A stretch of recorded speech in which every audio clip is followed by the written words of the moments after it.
If you had $1 million in savings and you quit your job and didn't get any other money, and didn't you didn't get any interest on the million, you would have 13.7 years to live off that million. If you had $1 billion, which I think you will come to agree by the end of this video is too much for one human to ever be able to earn in a lifetime. $1 billion would get you 13,698.6 years. 13,698 years. 13,000 years. That's 1 billion.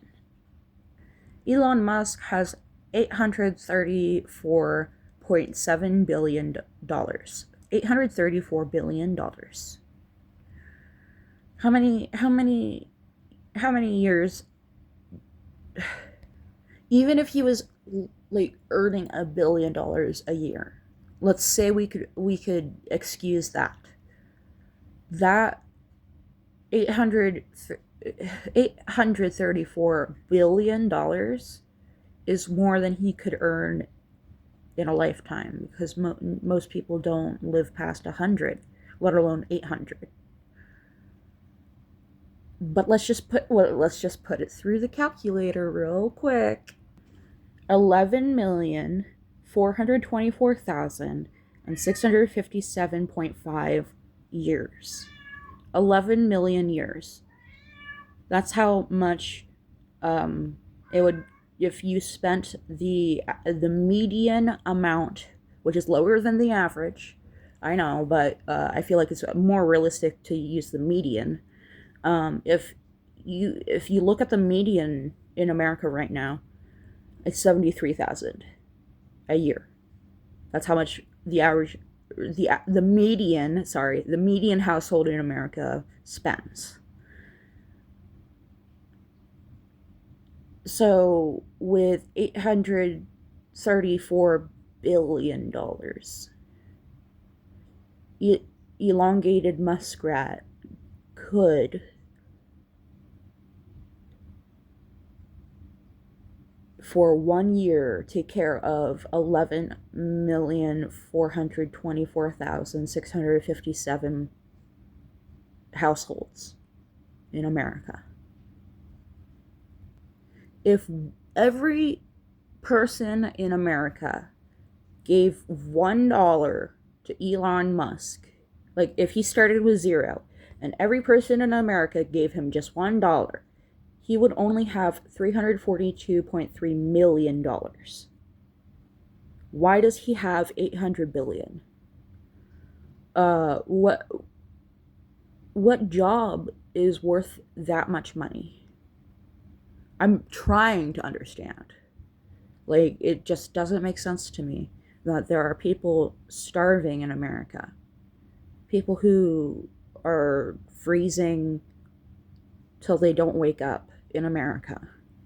Every year, someone doesn't wake up because they were so poor that they couldn't.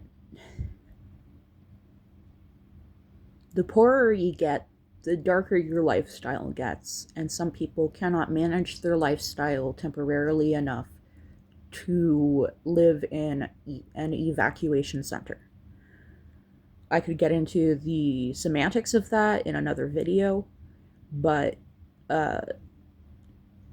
if you cannot imagine committing a crime ever, no matter what, you have not known true desperation. And there are people in America who know true desperation, even though we could be taxing billionaires. That let's be generous. Let's say that we only tax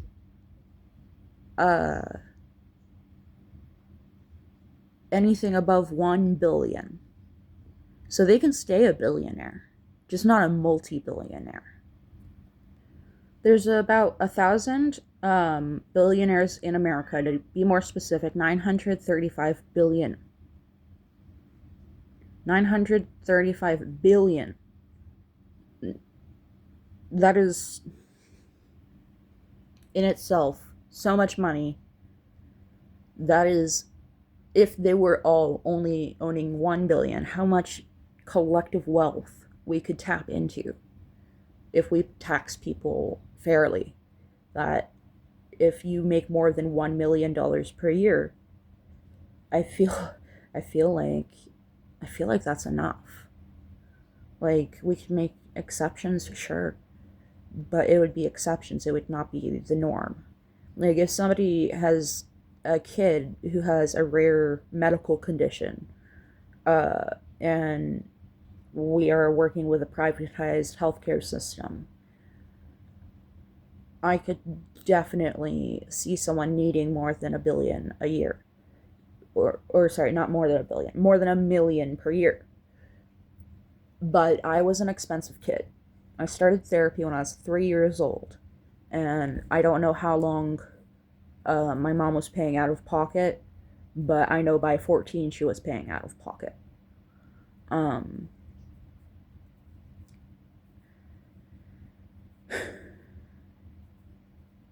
that's what money should be used for, though, is keeping $1 million babies alive, not gold toilet seats. Like that, occasionally, sure.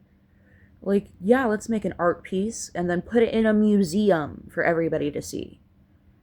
And use the income from the museum to A, build better exhibits, and B, fund municipalities, like water and electric. We don't need multi billionaires. Um, and honestly, I feel like if we only stop at allowing people to be billionaires and taxing anything above a billion, they're just going to get so corrupt that they'll change the law. Nobody needs that not much money, and to have that much money will corrupt you if you weren't already corrupt in order to get it. I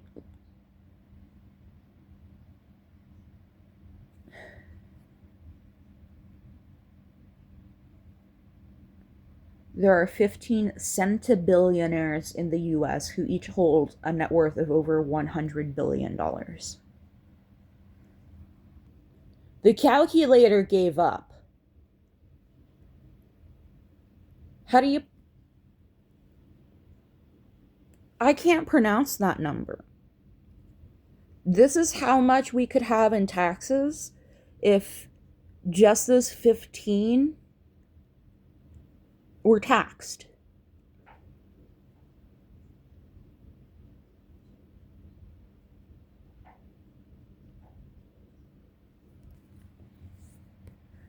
We could pay for a lot of things with that money.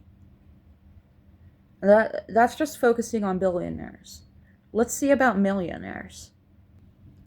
2.5 no, sorry, 2.45 trillion. If we taxed 100% of all annual income exceeding $1 million, we would generate approximately $2.45 trillion in gross theoretical revenue. That's we could fix so many things. We could fix so many countries. Do you see what I'm saying? Why are there individuals who have more money than governments?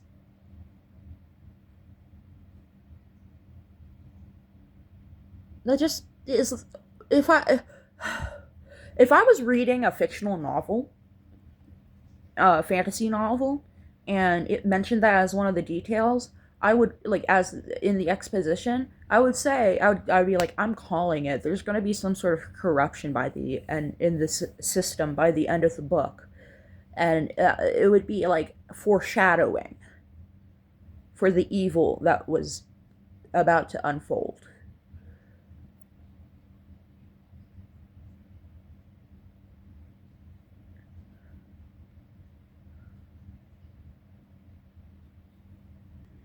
There are 342.3 million people in America. Elongated muskrat has $834.7 billion. Let's say there's an alternate dimension where elongated muskrat got it the fair way.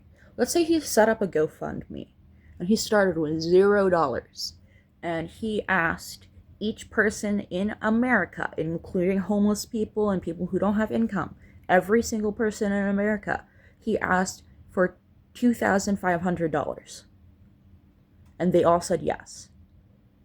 That is what it would take to get to $834 billion. Every person in America giving $2,500. I don't have $2,000 to give away to a elongated muskrat. Whose money did he take? You feel me? Like, where did it all come from? Where's it going to go? You can't take it with you.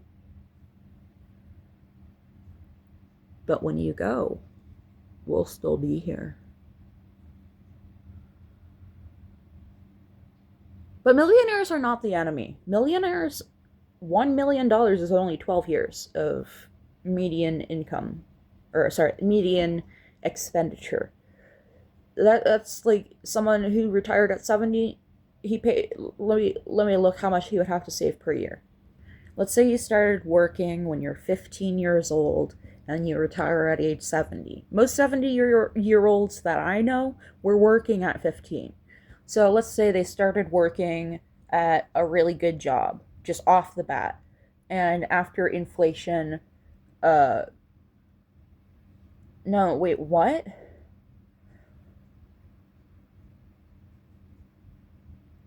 I don't think, there's so many numbers in that. Okay, let me just read it to you. To save $1,000 by age 70, starting at age 15, a 55-year period, you would need to save approximately $3,667 per year. Yes, I just said 67. With a 5% annual return. Or $1,736 per year with a 7% return, or $532 per year, $532 per year with a 10% return. So Grandpa Joe, 70 years old, started working when he was 15 as he was in a strong union and he worked construction and manufacturing. That's how he got all that money. And unionized construction workers in 1970 earned roughly $26 per hour in adjusted 2016 dollars. Here are some other well-paying jobs from the era. If you're 70 years old in today and you started working when you were 15, here are some interesting jobs you could have had. Union construction trades, like I mentioned, elevator installer and repairer, industrial electrician, machine operator, foundry worker, mechanics and repairmen. That's what I was going to say, is maybe you were a really good mechanic. Automobile mechanics, body repairmen, and industrial repairmen were in high demand and well compensated. Specialized construction, roles like blasters, explosive handlers, and specialized equipment operators were also high earners. So let's say you had one of those jobs, and you were able to save up $1 million by the time you were 70. If you only saved $1 million, you would have until you're 83. And then you would be broke. Because $1 million is only 13 years. 12 or 13, depending on if you're going by average or median. But I'm going with median, so it's 13 years. If you had 2 million, it would be 26 years. That's more manageable. If you have 2 million when you're 70 years old, that would take care of you until you're 96 years old. You want to be extra safe though. $3 million would take care of you until you're 109 years old. I would say that's safe. So $3 million is what the average American needs to retire. Just to retire, not to like leave a fortune to your children and grandchildren and great grandchildren, and so on and so forth. Their spouses and adoptive kids, and I don't know what relatives people have. Anyway, all your relatives could get some if you had more than 3 million. But if you only had 3 million, that'll take care of you until you're 109. Let's say you saved 3 million and you don't make it to 109. Let's say you make it to 90. If you had saved 3 million to make sure that you can make it to 109, and you pass away at age 90, there is still 1.56 million left over to split up for your family. In a family with 4 children, where each child has 2 children of their own, there are 14 family members to split up that 1.5 million. They would each get $111,428. That's approximately 1.4 years worth of money per person. And let's say that you give that to your grandchildren. Let's say you gave that $111,428 to each of your grandchildren, and for example, one of them is 30 years old when they receive it. If you get that money at age 30 and leave it untouched for 40 years until you're aged 70, with a 0.4% APY, you will have $130,730.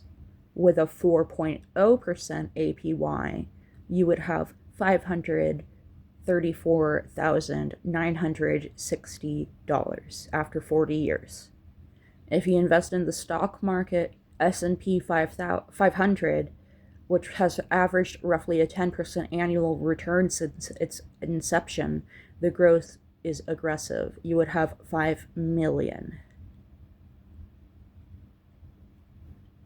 So potentially, if you, the grandfather, retire at age 70 after starting work at age 15 as a mechanic or as a unionized construction worker, your grandchildren, when they each reach the age of 70, would have 5 million.